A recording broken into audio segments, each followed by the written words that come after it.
Вы верите в глобальные изменения климата? Большинство россиян не верят. Но это не вопрос веры, а вопрос знания. Мы привыкли к определенному климату и на основе многолетних наблюдений могли предсказывать погоду. К климату привыкают и все живые организмы. Многие люди, жизнь и работа которых связана с природой, замечают. В последние десятилетия, а особенно в последние годы, погода становится непредсказуемой. На примере метеонаблюдений Тарнакского района Вологодской области мы покажем изменения климата на северо-западе. Метеоданные подтверждают потепление. За последние 147 лет средняя температура повысилась на 1 градус. Можно порадоваться? Не очень. Ведь на фоне потепления зим в среднем на 2,4 градуса лето стало холоднее, в среднем на 0,8 градуса. Весной и летом стали происходить длительные засухи и затяжные дожди. Вместо равномерных смен ясной и дождливой погоды ледяной дождь перестал быть исключительным явлением. Шквалистые ветра дуют все чаще и интенсивнее. Подобные изменения происходят по всему северо-западу России.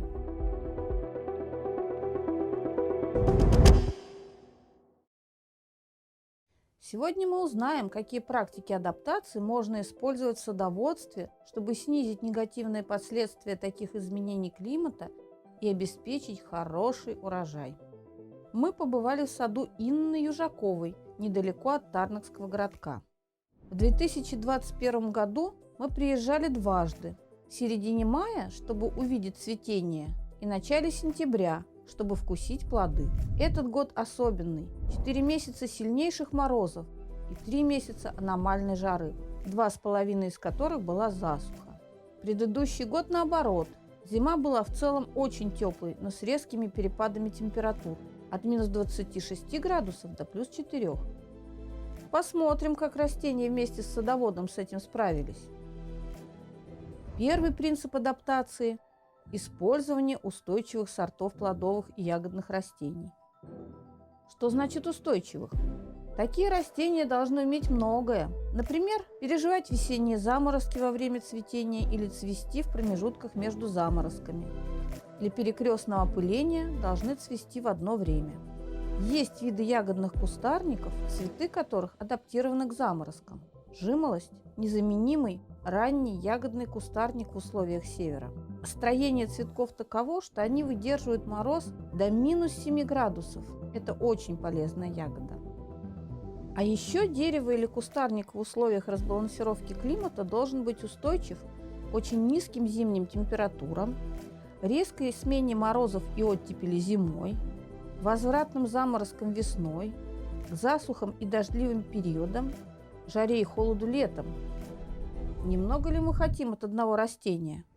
Чтобы выбрать устойчивые к разным погодным явлениям плодовые деревья, нужно сажать разные сорта, потому что деревья ведут себя совершенно по-разному.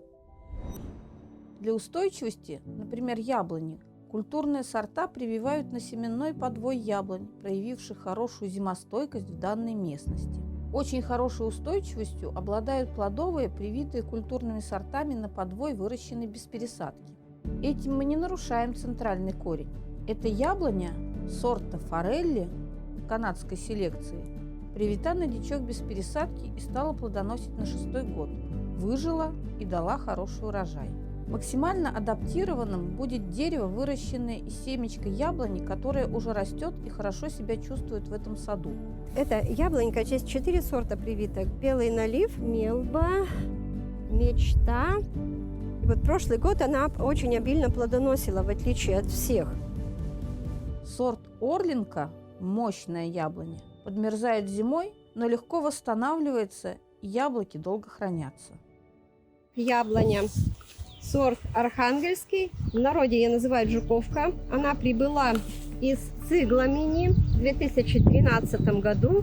От Шахиной Ольги Петровны. 30 лет селекционер Жуков занимался выведением устойчивых сортов в условиях Архангельской области. Вывел вот такой вот сорт. Это яблоня без прививки от семечковой посадки. Дело в том, что в 2017 году, когда были повреждены все плодовые деревья, замерзшая древесина задохнулась, вернее, под 3 ледяными дождями в декабре. Вот эта яблоня полностью сохранилась. Очень полезны в саду улей с пчелами. Но это не всегда помогает растениям, цветущим рано. Этой сливе 6-й год. Она хорошо цвела, но опылителя не было, поэтому и плодов нет.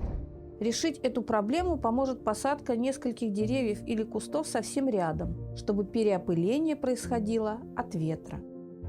Мульчирование вокруг деревьев, так же как и нескошенная трава, помогают сохранить влагу. Но если засуха затяжная, нужен капельный полив. Благодаря ему урожай, несмотря на засуху, очень обильный. У растений есть и свои способы адаптации к жаре и избыточному солнцу. Посмотрите на этот глянцевый блестящий лист. Он отражает солнечный луч. У такого листа лучше закрыта устица, через которую идет испарение. Поэтому, если вы заметили такое явление на своих деревьях, стоит порадоваться. Сильные морозы и перепады температур очень вредят плодовым деревьям и кустарникам. Укрывание снегом – это лучшая защита. Вот в этом году вот это многосортовая груша, здесь, не знаю сколько, 4 сорта, по-моему, привито. И вот видите, которые зимовали все-таки под снегом, те и в цвету. Вот, выше снега, все, до свидания, вот это. Гендерные почки оказались под снегом, и вот теперь мы получили такие красивые груши. Выигрыши стланниковые и карликовые сорта яблонь.